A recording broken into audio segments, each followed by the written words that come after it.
जय श्रीकृष्ण. उन्हाळ्यात पोटाला थंडावा देणारा असा न मसाला बनवता एकदम झटपट असं मसाला ताक, ज्याचे खूप फायदे आहे. पोटाला खूप थंडगार ठेवतं आणि डायजेस्टिव्ह सिस्टीम पण खूप चांगली राहते. अन्नपचन होतं, म्हणून हे जेवणासोबत किंवा दुपारी घेतलं तर नक्कीच छान आहे. फक्त रात्रीला ताक नाही घ्यायचं. सकाळी आणि दुपारी या 2 टायमाला जर तुम्ही ताक असं पिलं तर खूपच पोटाला थंडावा देतं आणि उन्हाळ्यात खूप छान आहे. तर व्हिडिओ स्किप न करता संपूर्ण बघा. आपल्याला यासाठी मसाला वाटण बनवायचं नाही आहे. झटपट तयार होतो असाही मसाला ताक आहे.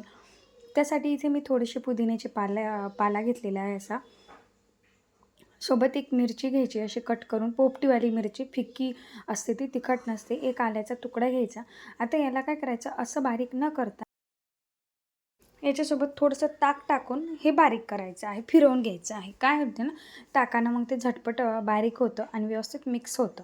नंतर एका भांड्यामध्ये मी इथं ताक वापरलेलं आहे. हे ऑलरेडी ताक बनवलेलं होतं मी. जर तुमच्याकडे ताक नसेल तर दही फेटून घेतलं तरीही चालेल.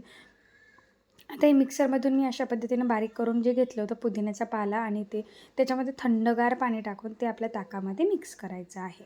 व्यवस्थित मिक्स झाल्यानंतर बघू शकता, आता याच्यामध्ये आपल्याला अजून एक थोडंसं थंड पाणी ॲड करायचं आहे.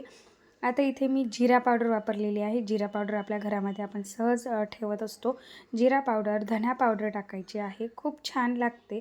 म्हणजे आपण मसाला तयार नसला तरीही असं घेऊ शकतो. सोबतच अर्धा चमचा मी इथे काळं मीठ वापरलेलं आहे. आता हे व्यवस्थित मिक्स करून घ्यायचं. छान असं मिक्स करून घेतल्यानंतर याच्यामध्ये आवश्यकतेनुसार मी इथे थोडीशी 1 चमचा साखर वापरलेली आहे. ऑप्शनल आहे, नसेल वापरायची तरी चालते, पण आंबट, गोड, तिखट आता ही एकदम छान अशी चव आपली ताकाची तयार झालेली आहे. इथे मी थंडगार पाणी वापरलं, त्यामुळे इथे मी बर्फ वापरलेलं नाही आहे. तर नंतर ग्लास घ्यायचे 2 आणि आपलं ताक इथे रेडी झालेलं आहे. झटपट असं ताक. कुठलाही मी मसाला बनवलेला नाही आहे. घरी आपण असं जर मसाला तयार नसेल तर असं झटपट असं मसाला ताक बनवू शकतो. तर चला मग, तुम्हाला ही माझी मसाला ताकची रेसिपी कशी वाटली ती कमेंट बॉक्समध्ये टाईप करून नक्की सांगा. आणि पुदिन्याचा पाला हा पण आपल्या पोटासाठी खूप छान असतो. तर अशा छान छान रेसिपीसाठी या चॅनलला लाईक, शेअर, सबस्क्राईब करायला विसरू नका आणि छान छान कमेंट देखील करा.